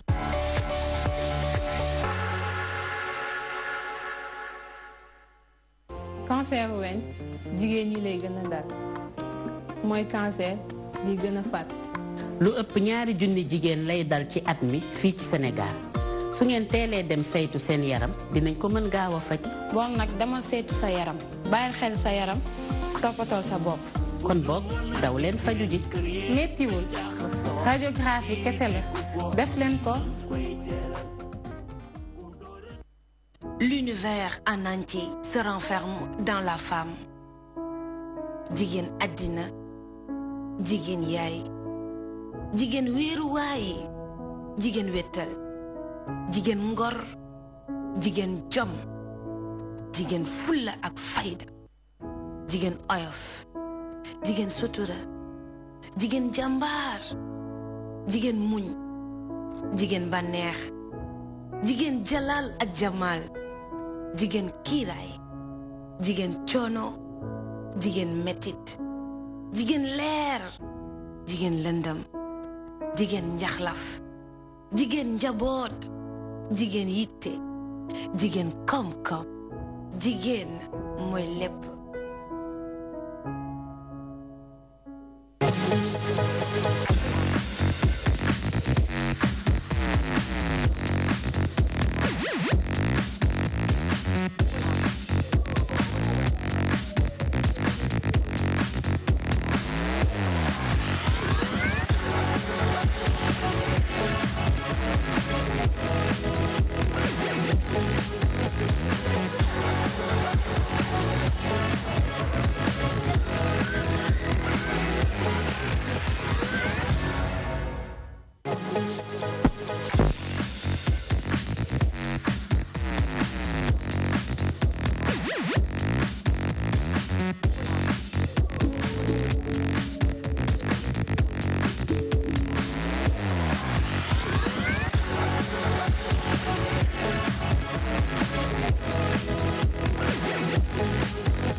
Que tu penses à moi même quand tu dors. Te déplumerai comme une alouette pour distinguer les coups de ton corps.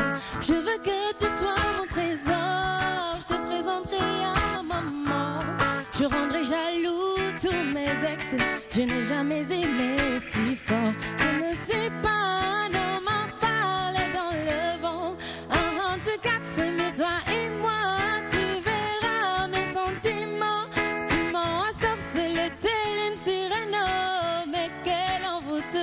Je veux rien que pour moi.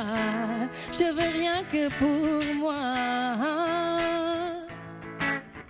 Oh bah Nicolas Bolingo, Bolingo Yonanga. Nicolas Bolingo, Bolingo Yonanga. motema motema motema motema yonanga eniko ezali ezali ezali yo ezali yo Congo ye bébé yeah. Merci beaucoup Jupiter, merci à Jupiter, merci à Maria Siga. Maria, venez nous rejoindre sur ce plateau s'il vous plaît. Venez Maria, Maria moom lii la ma yéene tey ñëw chanter ànd ak Jupiter Lo ngir me souhaiter un joyeux anniversaire. En tout cas, merci beaucoup à tous les natifs de ce jour. Santé, bonheur, prospérité, succès et beaucoup d'argent. Ku ci mel ni Papa Laye Mbaye foofu ngay toog fële bale ngay toog voilà Papa Laye Mbaye mu ngi foofu dëkk Thiès waaye mu ngi bàyyeekoo ca Maris jamono ji ñu ngi koy souhaiter joyeux anniversaire. Mame Fatou Diagne moom muy doom ci Iso Diagne ci RDV muy DG wu RDV moom it ñu ngi koy souhaiter joyeux anniversaire. Ibou Faye il vient de nous rejoindre sur ce plateau moom tamit am na benn recueil poème boo bëgg def noonu la du noonu naka nga def yaa ngi ci jàmm maa ngi ci jàmm bu baax. Happy birthday to you. Happy birthday to you, Nicolas. Happy birthday to you. Joyeux anniversaire. Joyeux anniversaire. Joyeux anniversaire, Nicolas. Joyeux anniversaire. Bis bu dellu si monnaie. Bis bu dellu si monnaie. Bis bu dellu si monnaie. Jël micro Moustapha. Bis bu dellu si monnaie. Dundal Santa Nicolas. Dundal Santa Nicolas. Dundal Santa Nicolas. Mi mama. Dundal Santa Nicolas. Le doyen. kii ba may liggéey LCS dafa nekkoon sama kilifa. waaw ñu ànd bu rafet léeg-léeg nag ñu dugg ci mboy mi maak moom waaw waaye rafet na de waaw kontaan naa. xam nga yow ku baax nga. ndeysaan. su ma ko waxee nag dañuy yaakaar ne peut-être relation bu ñu am moo tax. dëgg la waaye nag bu la jegee bu la seedewul keneen du la seedeel. ni nga ko waxee ñoo nekkoon LCS. ñu fekkante waat fii. ma gis sa liggéey. wàññeekuwul dafa yokk. yal na gën a yokk. alhamdulilah amiin yaa rabbal. liggéey buy yokk it. yal na sa at yokk. amiin yaa rabbal. la nga bëgg yow rek yaa ko xam. amiin yaa rabbal. la nga bëggal keneen. muy jàmm yow rek yaa ko xam. yal na ko yàlla yeggale yëpp. bokk lépp te ñu fekkee ko incha allah. waaw vraiment ku baax nga. loolu nag du ci sama kaddu yi nag kaddu ñëpp la. ci kër gi. dëgg la xam nga kër gi moom. yaa suñu doyen. kër gi dafa yaatu. dëgg la. dafa yaatu yaatal. macha allah. yaatal googu moo tax ñu bëgg a def. tout à fait. lii nga xamante ne moom la télévision nam. dëgg la te yow loolu ngay dox. dëgg la donc ñu ngi lay ñaanal. jàmm. di ñaanal waa kër gi jàmm. amiin. waaw. la woon fa woon rek. waaw du dëgg. nous-mêmes on sait hein. Voilà. Non, du ma ci jaar. On sait ou pas? C'est la sapologie. C'est la sapologie. Elle a mis un joli tailleur. Hein? Voilà. Ah, voilà, elle a mis un, voilà. Tu as un joli tailleur, n'est-ce pas? Hein? Très bien. Voilà. Awa Badji, est-ce que amul lu mu bëgg a wax wala Penda mi ñuy maquillé moom tamit nekk na koo xamante ne sonal nañ ko lool Penda Penda non Penda moo ñuy maquillé waaw mais tey sama bés la xam nga maa ngi yow ay gaañ lañ maa ngi yow ay best gaañ lañ moom moo ñuy maquillé macha allah muy jigéen ju baax nekk suñu rakk nekk ku dal nag na nga def waaw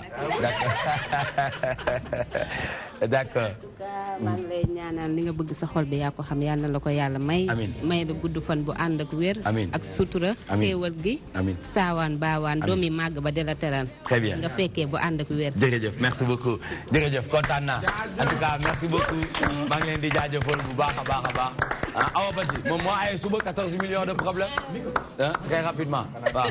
waa Nicolas xanaa di la souhaiter waa joyeux anniversaire rek di la ñaanal gudd fan wér gu yaram. yàlla bàyyi la fekk njaboot gi. liggéey bi lépp loo ci wutu rek. yàlla yokk ci. di may la sutura daal. kontaan nañ ci yow ndax nit ku baax nga. mooy jël bi ma nopp te noobu ma quoi. waa gis nga chaque jour ma jéem ko cëppal mais day bañ quoi. damay bañ xam nga kañ laay nangu xëy na déwén anniversaire bi déwén. Inch'Allah très bien merci beaucoup. ñu jàll ak poème ak Ibou Faye Fatima ma dénk la gâteau bi voilà lu ci Sidi Diop bëgg rek nga defal ko micro bi joxal ma ko Moustapha Gueye fële sama doomu baay bi ñu ànd ak poème bi nga xamante ne moom la ma sama rakk ji indil muy Ibou Faye nga xamante ne saa yi ma ko xoolee sama xel dafay dem ci Wally Balago Seck parce que dañu niroo waaw dañu am ay trait jëla micro bi mu ngi ne ci kaw mu ngi noonu waaw ci kaw mun nga ko jël foofu nga def sa li nga xamante ne moom nga ma yéene ci bés bi moom tamit muy ndaw nekk jeune Sidi Diop bàyyil ma xel bu baax ndaw mi du ñàkk am na yoo xamante ne sax mën nga ko cee boole léeg-léeg de temps en temps parce que ay poèmes yu am solo lay def am na bagam génn ci ak mention très bien mu nekk loo xamante ne bettul à famille am parce que xam nañ ne dafa doué ci jàng waaye dafa am leen loo xamante ne moo ko topp muy wàllum poésie Ibou Faye c'est parti. Je suis le tamarinier géant témoin de mon temps. J'ai inscrit sur mes écorces les vestiges de mon histoire. Je suis le tamarinier géant témoin de mon temps. J'ai enfoui sous la terre encore chaude du sang de mes frères. Les vestiges de mon histoire, l'histoire de mon indépendance. Je citerai De Gaulle, qui nous disait un certain soir, si vous voulez l'indépendance, prenez-la. Je citerai Césaire, qui nous disait, ceux qui n'ont inventé ni la poutre, ni la boussole, mais ce sont qui la terre ne serait pas la terre. Je citerai Senghor qui nous invitait au rendez-vous de la civilisation de l'universel pour demander à mes frères africains ce qu'ils ont fait de mon indépendance. Oui, qu'ont-ils fait de mon indépendance? Celle que j'ai acquise, conquise au prix de mon sang, de ma chair, de mon âme. Qu'ont-ils fait de mon indépendance? Celle que j'ai chérie avec tant de larmes. Qu'ont-ils fait de mon indépendance? Je suis le tamarinier géant témoin de mon temps. Pourtant, mes bourgeons n'ont toujours pas rendu les fruits promis par mes fleurs. Je suis le tamarinier géant, témoin de mon temps. Pourtant, j'aurais voulu inscrire sur mes écorces les vestiges de mon histoire, l'unité africaine. Ému face au blanc de la page, je guette le beau monde et le décris sans outrage. Tout le bien qui convient à toi, à nous, à notre lignage. Et c'est pour te rendre le tribut et l'hommage. Tu es animateur et image. Tu partages avec nous secret et image. Donc tu sais refuter à la création des pillages. Gloire à toi, gloire à nous, gloire à notre lignage. De ce monde piégé, tu comprends les mirages. De toute injustice, tu fuis le patronage. De cette élévation qui dure des métrages, due de ta gaieté qui connaît le tonnage. Ta noblesse ressemble à l'étendue sans image. Alors joyeux anniversaire, longue vie, santé, prospérité, réussite et plein de bonheur. Magnifique. Magnifique. Merci beaucoup. Il est bon, machallah. Damay jox Maria Siga mu def appréciation par rapport ak li nga xamantene mom la Ibou Faye def tay ci 16 octobre. Non, man mi sax bëggoon naa ci dugg parce que li mu wax dafa nice. En plus l'art de l'écrire, l'art de d'écrire du kenn du ñëpp a ko am. Donc il a un bon plumage. Di ko ñaanal ak bon vent. Pour voilà. Très bien. Pour le reste, Sidi Diop lan nga yëg. man dama jooy. fii moom toj na fi. toj na fi daal nice na. waaw kontaan nga. kontaan na jaajëf. monsieur Guèye l'original. waaw mais di ko féliciter aussi parce que vraiment def na poésie. vraiment kontaan nañ vraiment ci li mu bind li mu wax. vraiment merci beaucoup vraiment et tous nos encouragements. Très bien Ibou. waaw li nga abordé. faram fàcceel ñu ko tuuti ñu gën a comprendre laata ñuy ànd ak Moustapha Guèye. waaw su ma transformé li ma wax en wolof dafa nekk loo xamante ne dama commencé par indépendance parce que indépendance bi nga xamante ne ñun dañ koy réclamer suñu réew je peux dire que dañoo yàgg di ko xeex mais pour ñu jot ko problème la. ba léegi nii tur bi rek la ñuy dégg mais l'indépendance n'est pas toujours pas encore acquise. loolu laa commencé woon di wax. deuxième partie bi aussi ma ñëw ci décrire benn personnage boo xamante ne mooy yow sa jëmm gii nii dëkkee ko nag pour souhaiter un joyeux anniversaire parce que dama def benn métaphore boo xamante ni je compare le blanc de la page boobu noonu mooy blanc boo xamante ne moo nekk sa xol alors foofu laa commencé pour souhaiter un joyeux anniversaire. Merci beaucoup. Merci. Jërëjëf. C'est magnifique. c'est magnifique muy un jeune boo xam ne dama am beaucoup estime ci moom léeg-léeg damay xër sax di ko bëgg invité lu bëri mais léeg-léeg dama koy bëgg dóor ci xeer yi tuuti ngir mu gën a liggéey y a pas longtemps mu am bakam am ko ak mention bu am solo donc mu am ay xaritam yu bëri yoo xam bi ñu xamee dama ko xam dañu tiit dañu nag nga def ba xam ko may leen kii artiste la te li ci kanam rawul bët incha allah en tout cas ñu ngi lay ñaanal bu baax wér ak wérle nga yokk ba yëg ko parce que li ngay def noonu mun na la dundal ay ati at yor waajur yeeg lépp nga boole ko ba tey ak njàng mi daf ci am solo du dëgg Maria yaa ngi fii di mën a woy ba tey yow tamit macha allah Nicola bolingo bolingo yonanga Nico ezali yo Congo Nico dundal ba say may di baawaan Nicola waay xoolal bii rek laay bëgg a def la Sidi doo ko gunge ko dégg lu mu def maa ngi lay wax ni sànq laa la déglu li ngay way neex na trop waaw ndax man moom xaw ma dara nag waaye ndax ma ci ay way yombut tu chantes bien li ngay way neex na te am na ndeysaan yow tamit maa ngi lay ñaanal lépp li nga bëgg ci sa way wi yaa ko xam yàlla na la ko suñu borom defar ba pare tu es stylé nice maa ngi lay encouragé Maria Siga maa ngi lay encouragé Maria Siga nice jaajëf merci beaucoup muy moom tamit une grande voix de la musique africaine mu bokk ci ñi nga xamante ne yaakaar nañu leen bu baax a baax ci musique sénégalaise ndax jéego yi nga xamante ne ñoo ngi koy def di représenter le Sénégal en tout cas bon courage et beaucoup de succès santé de fer ñu ànd ak Moustapha Gueye ci sécurité et prévention c'est tout de suite.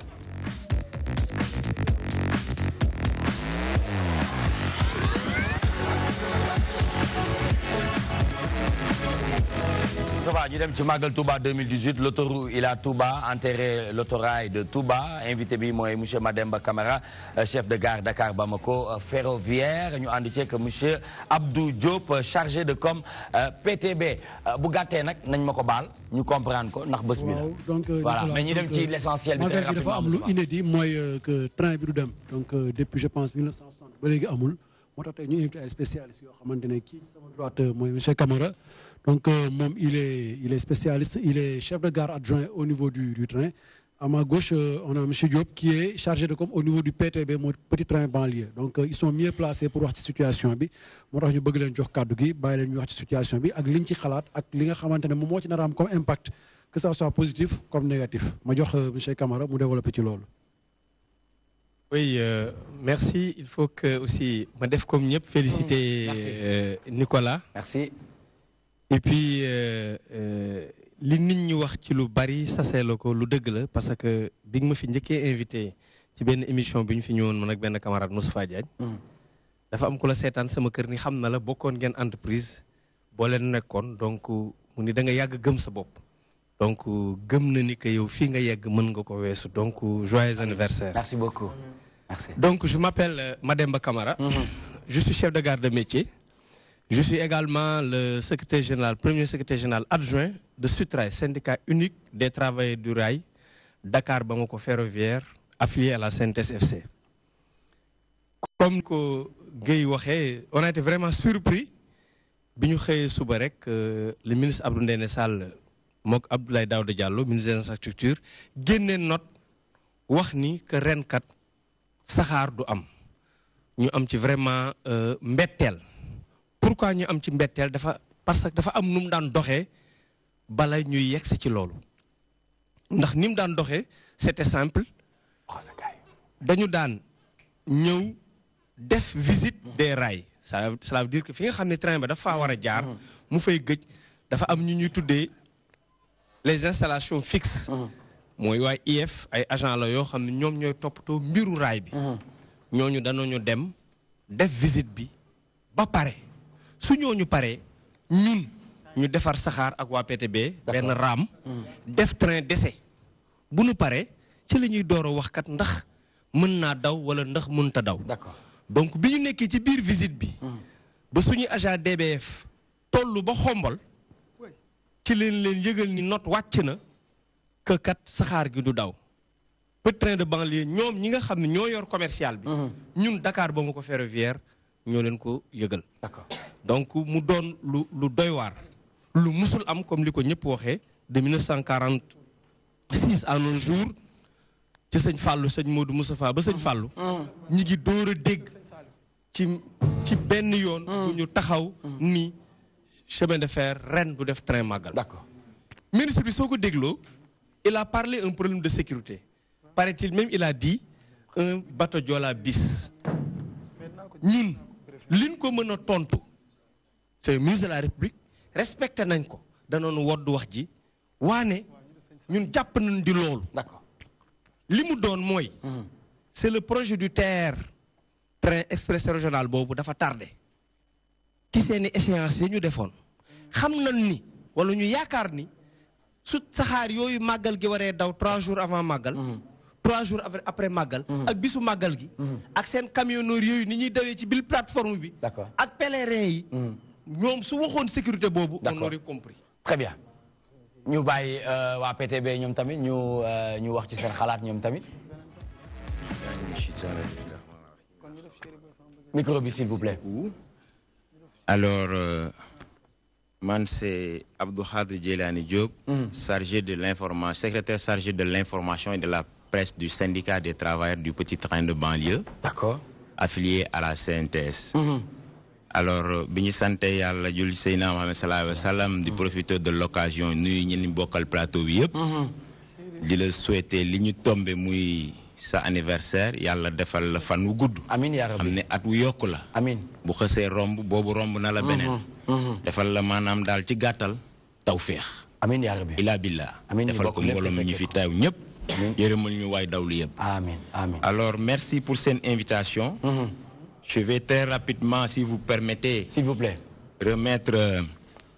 Rejoindre sama camarade Mademba Camara du Dakar Bamako ferroviaire. Parce que chemin de fer bi dañ ko toj très rapidement. C'est la privatisation qui est passée par là. Division de la Société nationale du chemin de fer. Dès le départ, nous avons dit non à la privatisation. Ils nous ont forcé la pilule. Vous savez, c'est actuellement li nga xamni lolu mom mo indi li ñuy dund tay. Parce qu'il est bon que nous devons rappeler nan la démé won. Alors, suñu démé tay thème du jour bi à l'ordre du jour lan mo yëkëti ciow li. Temps yépp cheminots yi ñi ngi leen dégg ñuy ciow. Ñun le 3 le 4 ba le passé observé nañu 48 heures de grève bloqué voie principale bi CFX Daoul GCO Daoul Grande Côte Ouest. Pourquoi woné suñu mécontentement ndax lan travaux terre yi nga xamanteni APIX daf ñu bloqué voie dédiée bi duñ fa jaar. C'était un contrat moral moo ñu lié ak ñoom. respecté wuñu seen engagement. D'accord. Lan la ñuy jël alibi train bi moom moo koy tardel petit train de banlieue. Il refuse de quitter. Je profite de ce plateau pour dire, moi personnellement, je ne suis d'aucune coloration politique. Mais dès que le président ñëw campagne am jaar fi mu jaar qu'il a parlé du chemin de fer. Quel chemin de fer? On parle du train express. Nous sommes des spécialistes. Moi, j'ai fait plus de 25 ans de chemin de fer. Je connais beaucoup de gens échelons yu jaar fa. Il faut que le président de la République, nous profitons de ce plateau pour que nous dég problème askan bi la c'est très sensible. Très bien. Et la famille cheminote elle est très grande. D'accord. Partant même de la grande gare de Dakar, ñu dàq ñu fa. Ñu nangul ko président Macky Sall. Ñu indi ñu pompier sur nos, ñu nangul ko président Macky Sall. Ñu yóbbu ñu Colobane, ñu nangul ko président Macky Sall. Aujourd'hui nous en sommes à Anne. D'accord. Alors circulation bi dafa doon metti. Président joxe ordre xam nañ ne quand kenn ko traversé noonu Dakar dem dikk ñu am coordination ñu def style rail route mu jël sunu travail sunu clients yi jëlee leen aan jaar ci voie dédiée bi yóbbu leen ville. D'accord. ñu toog à un moment donné ñu bloqué ko après suñu doole leen fi jaar dès le départ ñu ne dañuy compenser sunu perte yëpp ñu nangul leen ko. ñu observé ITC incapacité temporaire de circulation. Une semaine 10 jours dawuñu. La banlieue. Petit train de banlieue mooy l'épine dorsale du transport de la banlieue. À des prix battant toute concurrence. Du ci abonnement vignette yi du ci Dakar Thiaroye du ci ren ñu prolonger ko ba Thiès continuer sur Tivaouane 3 fois par semaine léegi semaine bi yëpp dañuy jógee Tivaouane di ñëw. Très bien. Alors pourquoi ñu ne raay bi baaxul nous on est allé voir le marabout. dem nañ fa le ministre de tontu di wax naan oui c'est quelques ouvriers non. D'accord. Très bien. Amul problème. Il a failli à sa mission. Merci. Parce que lu mel nii. su amee. nga bokk ci njaboot bi. Toutes les guerres finissent autour d'une table. Très bien. dañu war a woo ñu toog. D'accord. Je termine s'il vous plaît. waaw daanaka foofu waaw. ñu war a toog ñu woo ñu. Oui. Màggal sans train à qui profite le crime. noonu lañ ko tegee. D'accord. parce que tey bu fekkente ne spécialiste Dakar Bamako ferroviaire dañu dem sur la voie de Diourbel à Touba pour reprendre l'histoire sëñ Modou Moustapha moo teg raay bi ba Touba sur fonds propres murit yi liggéey ko ba mu taxaw. C'est toute une histoire. Plus de 72 ans ñuy yóbbu nit ñi. Les dernières statistiques. Plus de 40 000 voyageurs l'ont transporté avec 0 accident. Nous pouvons faire mieux. Je profite de ce plateau pour lancer un appel pressant au président de la République parce que nous devons régler le problème. Cheminots yi nak taxaw nañu tem debout comme un seul homme. Taxaw pour faire face par rapport à la situation.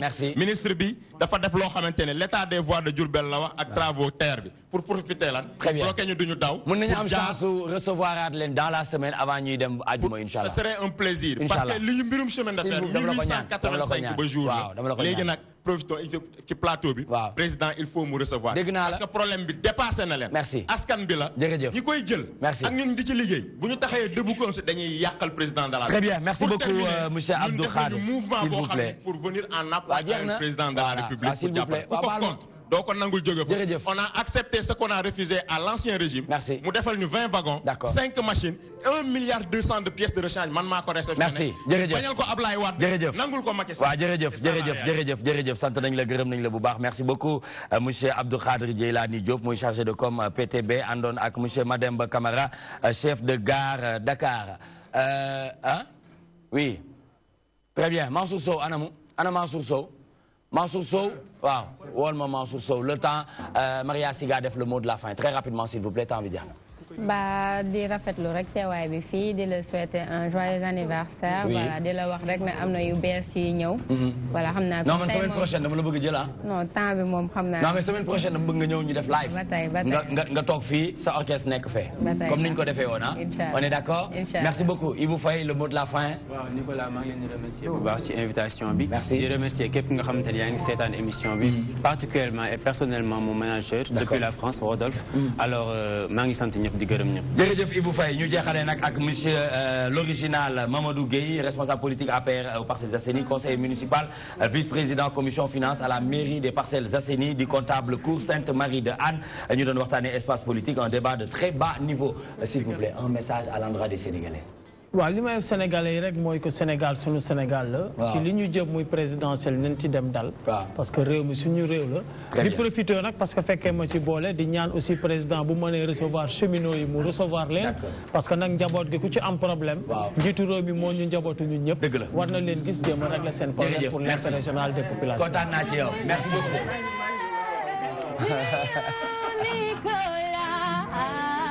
aya.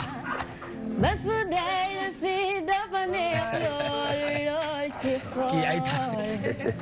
Happy birthday to you Nicolas. bés bu dee si dara dapp ko no. ku nekk fanu ba jëmi fu la ñu Happy birthday. Happy birthday.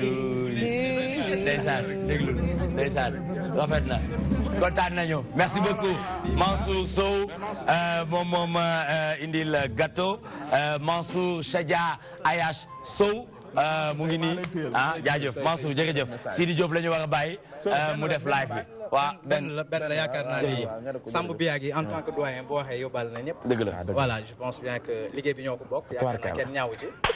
sonal na ma trop. waaw man tamit sonal nga ma trop jërëjëf merci beaucoup Pape Ousmane jërëjëf sant nañ leen gërëm nañ leen bu baax a baax di sant sénégalais yi bu baax ndax gis naa fi nga xamante ne noonu lañ ma téye maa ngi dinaa gën a waslu aax gën a góorgóorlu ngir yëf yi gën a mën a dem ca kaw ca kanam ci lu baax Sidi Diop le plus influent de sa génération de la banlieue aux États-Unis de la banlieue en Europe. Il a bouleversé l'hiérarchie de la musique sénégalaise. Parmi nous, pour terminer en beauté, toi-même tu sais, je vous adore, je vous aime. Longue vie à tout le peuple sénégalais. Jërë ngeen jëf. Merci. Sidi Diop.